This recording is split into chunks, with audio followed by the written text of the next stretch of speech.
Hello everyone, welcome you all. आज हम नया टॉपिक स्टार्ट करने जा रहे हैं जिसका नाम है कंप्रेशन मेंबर। ऐसे मेंबर जिनमें केवल कंप्रेसिव फोर्स एक्ट करता है उस टाइप के मेंबर को हम बोलते हैं कंप्रेसिव मेंबर। इसके एग्जांपल हैं हमारा कॉलम, पोस्ट, स्टेंशन, स्ट्रट और बूम। कॉलम्स हम जानते हैं किसी भी स्ट्रक्चर में, चाहे वो आरसीसी का हो या स्टील का हो, जो हमारा एक्सियल कंप्रेसिव मेंबर होता है उसको हम कॉलम बोलते हैं। पोस्ट क्या होता है? जो हमारी रूफ ट्रस होती है, रूफ ट्रस का जो हमारा कंप्रेसिव मेंबर होता है उसको हम बोलते हैं पोस्ट। स्टेंशन क्या होता है? हमारा कोई भी मेटल है उसको हम रोल करके अगर कोई मेंबर बनाते हैं और उसको as a compressive member use करते हैं तो उसको हम बोलते हैं स्टेंशन। स्ट्रट क्या होता है? स्ट्रट हमारा होता है compressive member of truss. Post जो होता है वो हमारा रूफ ट्रस में जो कंप्रेसिव मेंबर यूज़ होता है उसको हम पोस्ट बोलते हैं। बट स्ट्रट क्या है? किसी भी टाइप का ट्रस हो उसमें जो कंप्रेसिव मेंबर होता है उसको हम स्ट्रट बोलते हैं। नेक्स्ट है मेरा बूम। तो बूम क्या होता है? यूजुअली जो बिल्डिंग कंस्ट्रक्शन में क्रेन जो यूज़ होती हैं, जिसकी यूज़ से हम बड़े बड़े हैवी स्ट्रक्चर्स को उठाते हैं, तो उस क्रेन में जो हमारा कंप्रेसिव मेंबर होता है उसको हम बोलते हैं बूम। क्लियर? तो ये हमारे टाइप्स ऑफ कंप्रेसिव मेंबर हो गए। अगला है हमारा एंड कंडीशन। अब हमें कंप्रेशन मेंबर, स्टील में जो कंप्रेशन मेंबर डिज़ाइन करना है वो हमें एक तो कॉलम डिज़ाइन करना है, दूसरा स्ट्रट की डिज़ाइन पढ़नी है। तो ये कॉलम और स्ट्रट की डिज़ाइन में हमारे कॉलम की क्या क्या एंड कंडीशंस होती हैं वो हम देख लेते हैं।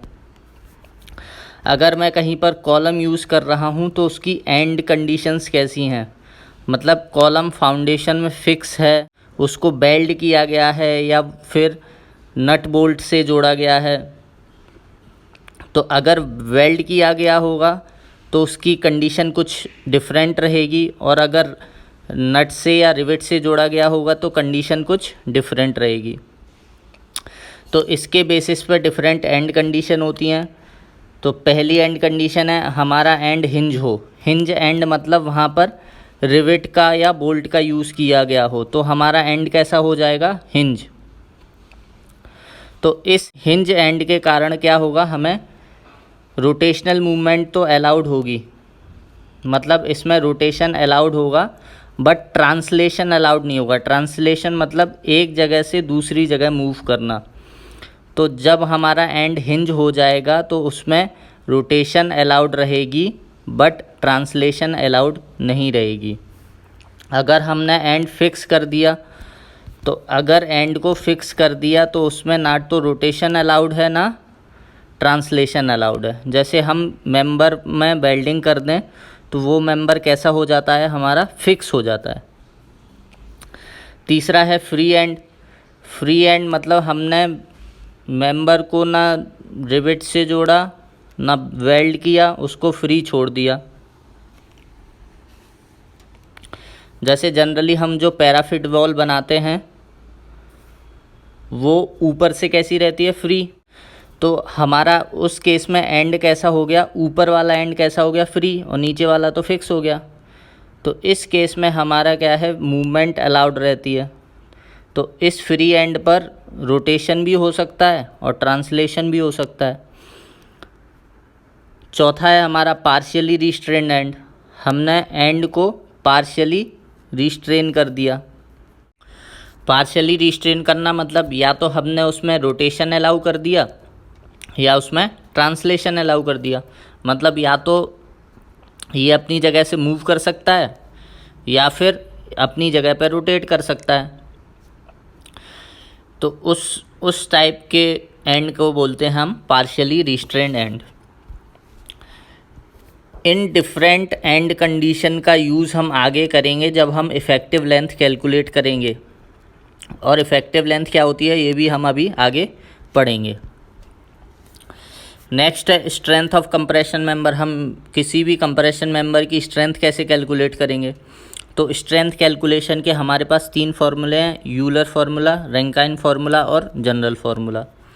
तो हमारा यूलर फार्मूला होता है, ये हमने स्ट्रेंथ ऑफ मटेरियल्स में भी पढ़ा है, pi square EI upon LE square. E है हमारा मॉडुलस ऑफ इलास्टिसिटी, I है मेरा मोमेंट ऑफ इनर्शिया और LE है मेरा इफ़ेक्टिव लेंथ, किसी भी कॉलम की इफ़ेक्टिव लेंथ।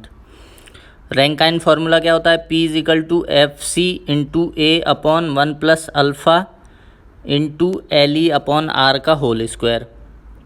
FC है मेरा अलाउबल कंप्रेसिव स्ट्रेस, A है मेरा एरिया ऑफ सेक्शन। हमने जो कॉलम बनाया है, चाहे वो सर्कुलर हो या रेक्टेंगुलर हो, तो इस कॉलम का एरिया क्या होगा? अल्फ़ा मेरा कांस्टेंट होता है, जिसको हम रैंकाइन कांस्टेंट भी बोलते हैं, इसकी वैल्यू क्वेश्चन में गिवन रहेगी, और FC की वैल्यू क्वेश्चन में गिवन रहेगी। LE है मेरा इफ़ेक्टिव लेंथ और R है मेरा रेडियस ऑफ गायरेशन। अब रेडियस ऑफ गायरेशन क्या होता है, ये भी हम अभी पढ़ेंगे। नेक्स्ट है मेरा general formula, P equal to sigma AC into AG। Sigma AC क्या है? हमारा अलाउबल कंप्रेसिव स्ट्रेस।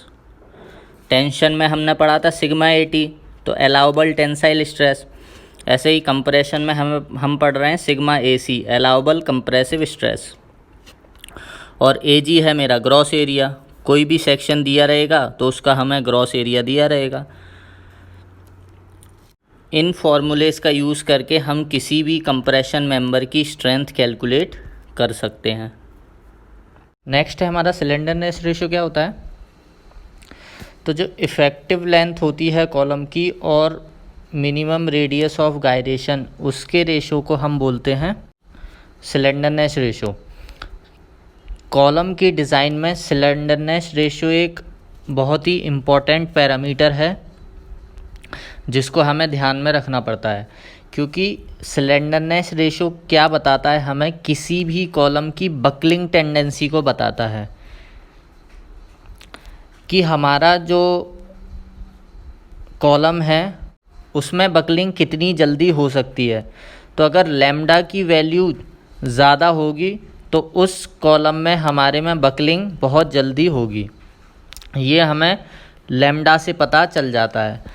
जब हमने टेंशन मेंबर पढ़ा था तो उसमें हमने देखा था कि लैम्डा की मैक्सिमम परमिसिबल वैल्यू कितनी होती है? 400। बट अगर हम कंप्रेशन मेंबर की बात करें तो हमारा लैम्डा परमिसिबल होता है 180, क्योंकि टेंशन मेंबर में क्या हो रहा था? लोड कैसा आ रहा था? Tensile load.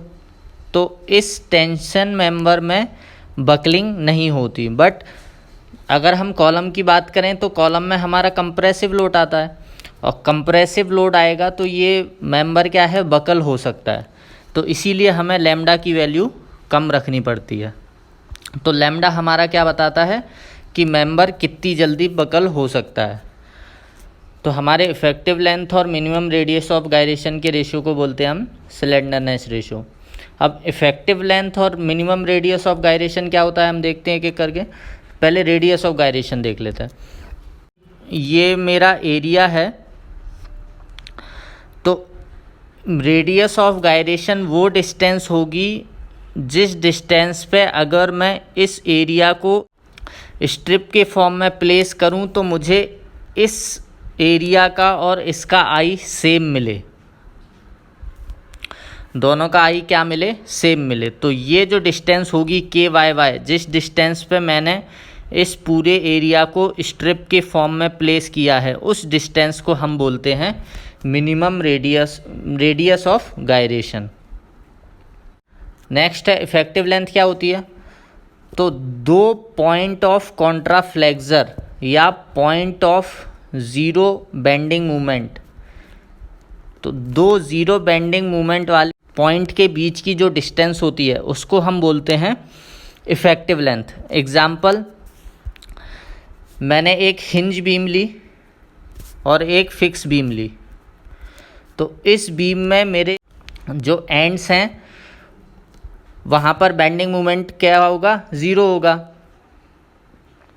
तो इन दो ज़ीरो बेंडिंग मोमेंट वाले पॉइंट के बीच की डिस्टेंस को हम क्या बोलते हैं, इफ़ेक्टिव लेंथ। फिक्स बीम के केस में ऐसा नहीं होता। फिक्स बीम के केस में क्या होता है, हमारा बेंडिंग मोमेंट सपोर्ट से कुछ डिस्टेंस पर ज़ीरो होता है। तो इस केस में ये जो हमारी इफ़ेक्टिव लेंथ है उसकी वैल्यू टोटल लेंथ से कुछ कम आती है, क्योंकि हमारे जो point of zero bending moment है वो सपोर्ट से कुछ डिस्टेंस पर आते हैं। तो हमारा इफ़ेक्टिव लेंथ क्लियर हो गया। दो ज़ीरो बेंडिंग मोमेंट वाले पॉइंट के बीच की डिस्टेंस को हम बोलेंगे इफ़ेक्टिव लेंथ। नेक्स्ट हम परमिसिबल स्लेंडरनेस रेशियो की वैल्यू देख लेते हैं कि अगर हमारा different type of compression member हैं तो उसमें स्लेंडरनेस रेशियो की परमिसिबल वैल्यू कितनी होगी। जैसे स्ट्रट, हमने स्ट्रट पढ़ा था अभी। स्ट्रट क्या होता है, compression member of roof truss.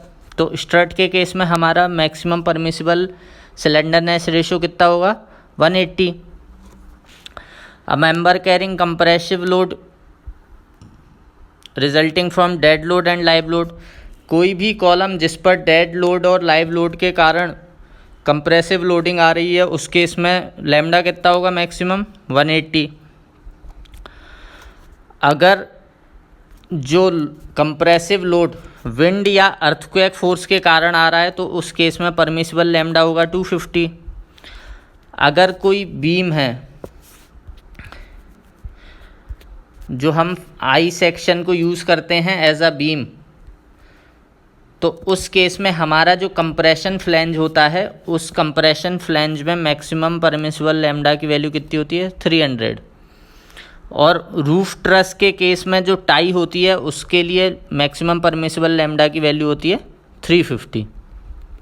तो ये वैल्यूज़ हमें ध्यान रखनी है कि हमारे स्लेंडरनेस रेशियो की वैल्यू किस केस में कितनी होती है। नेक्स्ट हम इफ़ेक्टिव लेंथ की वैल्यू देख लेते हैं कि हमें इफ़ेक्टिव लेंथ की वैल्यू कितनी लेनी है। अगर मेरा जो कॉलम है वो एक एंड से फिक्स हो और दूसरे एंड पर फ्री हो तो इस केस में इफ़ेक्टिव लेंथ कितना होता है, 2L। अगर दोनों एंड हिंज होंगे तो इस केस में हमारे point of zero bending moment दोनों एंड्स हो जाएंगे, तो इस केस में इफ़ेक्टिव लेंथ L के इक्वल ही होगी। अगर हमारा वन एंड फिक्स और अदर एंड हिंज होगा तो इस केस में हमारी जो इफ़ेक्टिव लेंथ है वो थोड़ी सी कम हो जाएगी। क्यों? क्योंकि अभी मैंने बताया था कि हमारा जो point of zero bending moment है वो फिक्स्ड एंड से थोड़ा दूर पर बनता है और हिंज में तो जहाँ पर सपोर्ट है वहीं पर बन जाएगा। तो इस केस में हमारा जो L इफ़ेक्टिव है उसकी वैल्यू कितनी हो जाएगी, 0.8L। और अगर दोनों एंड फिक्स होंगे तो उस केस में हमारे जो इफ़ेक्टिव लेंथ की वैल्यू है वो कितनी हो जाएगी, 0.65L। ये जो 0.8L है और 0.65L है ये कोड ने रिकमेंड की हैं, बट अगर हम स्ट्रेंथ ऑफ मटेरियल के पॉइंट ऑफ व्यू से देखें तो हमने स्ट्रेंथ ऑफ मटेरियल में पढ़ा है कि अगर दोनों एंड फिक्स होते हैं तो हमारे इफ़ेक्टिव लेंथ की वैल्यू L/2 होती है। तो अगर इसको देखेंगे तो ये 0.5L आ रहा है, बट कोड ने रिकमेंड किया है कि हमें स्टील के केस में इफ़ेक्टिव लेंथ की वैल्यू 0.65L लेनी है। क्लियर? ये थे हमारे कंप्रेशन मेंबर में कुछ इम्पोर्टेंट पॉइंट्स जिनको हमें ध्यान रखना है अगर हम कोई भी कॉलम डिज़ाइन करेंगे या स्ट्रेंथ कैलकुलेट करेंगे। नेक्स्ट हम देखते हैं design of compression member. Compression member की डिज़ाइन कैसे करेंगे। तो कंप्रेशन मेंबर की डिज़ाइन करने के लिए सबसे पहला स्टेप है अज्यूम सिग्मा AC। हमें सिग्मा AC की अलाउबल स्ट्रेस इन कंप्रेशन की एक अप्रोप्रिएट वैल्यू एज्यूम करनी होगी। जैसे अगर हमें रोल्ड स्टील सेक्शन दिया है तो उस केस में हमें 60 to 80 मेगा पास्कल एज्यूम करनी है, और बिल्टअप सेक्शन दिया है तो उस केस में हमें 100 to 125 मेगा पास्कल स्ट्रेस की वैल्यू एज्यूम करनी है। अब हमारा सिग्मा AC हमने एज्यूम कर लिया तो हम जैसे हमने टेंशन मेंबर में A नेट कैलकुलेट किया था ऐसे ही हम कंप्रेशन मेंबर में ग्रॉस एरिया कैलकुलेट करेंगे। तो ग्रॉस एरिया का फॉर्मूला हो जाएगा P अपॉन सिग्मा ए सी। सिग्मा ए सी की वैल्यू हम अज्यूम कर चुके हैं, P की वैल्यू हमें गिवन रहेगी, तो यहाँ से मेरा ग्रॉस एरिया रिक्वायर्ड आ जाएगा, कितना एरिया मुझे लेना है। फिर स्टील टेबल की हेल्प से हम सेक्शन चूज़ कर लेंगे कि हमें कैसा सेक्शन लेना है।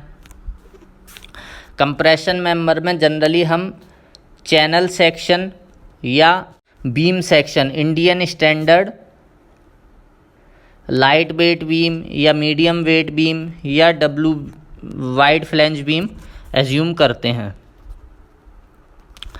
तो हम या तो चैनल सेक्शन एज्यूम कर लेंगे या बीम सेक्शन एज्यूम कर लेंगे, और फिर उस सेक्शन के लिए हम लैम्डा और सिग्मा ए सी की वैल्यू कैलकुलेट कर लेंगे। फिर हम सेफ लोड कैलकुलेट करेंगे, सिग्मा ए सी इंटू ए जी, जो हमने सेक्शन चूज़ किया है उसका जो ए जी होगा उसका सिग्मा ए सी से इंटू करके हम सेफ लोड निकाल लेंगे। अगर हमारा सेफ लोड जो गिवन लोड है उससे ज़्यादा आया तो हमारा सेक्शन सेफ रहेगा, और अगर हमारा सेफ लोड जो अप्लाइड लोड है उससे कम आया तो हमें दूसरा हायर एरिया का सेक्शन चूज़ करना पड़ेगा। और फिर से हमें सारी स्टेप्स रिपीट करनी पड़ेंगी। लैम्डा कैलकुलेट करना पड़ेगा, सिग्मा ए सी कैलकुलेट करना पड़ेगा और पी सेफ कैलकुलेट करना पड़ेगा। और हाँ, अगर हमारा पी सेफ ज़्यादा आ गया अप्लाइड लोड से तो हमारा डिज़ाइन सेफ हो जाएगी। तो ये हमारी कंप्रेशन मेंबर की डिज़ाइन प्रोसीजर है।